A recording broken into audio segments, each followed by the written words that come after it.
And welcome back. And we begin with the news that Minister of Sport Olivia Grange has conceded that it's a race against time to decide on providing funding to the Jamaica Cricket Association for the upgrading of lights at Sabina Park, as well as to decide on whether the National Stadium track will be resurfaced before the Issa Boys and Girls Championships next month. Speaking with the TVJ Sports at Wednesday's launch of the Jamaica Women's Premier League, Minister Grange hinted that her team is addressing both projects with the utmost importance.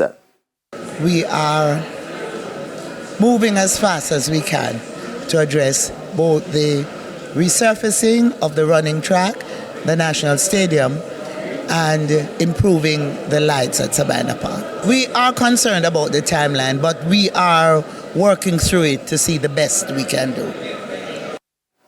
She also gave a reason as to why it's challenging to upkeep Jamaica's premier multipurpose sporting facility. And we do spend a lot in maintenance, but remember the stadium is a very old facility, and so as you fix one thing, something else goes because it's old, right? And we have tried our best over time to hold it together.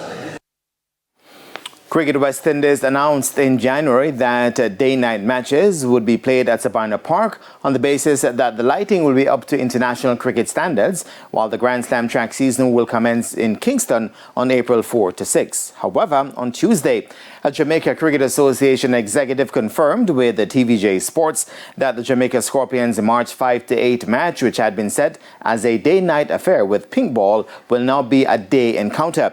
It's understood that the decision was taken by Cricket West Indies over concerns about the current lighting level at Sabina Park, which is deemed unfit to host night games.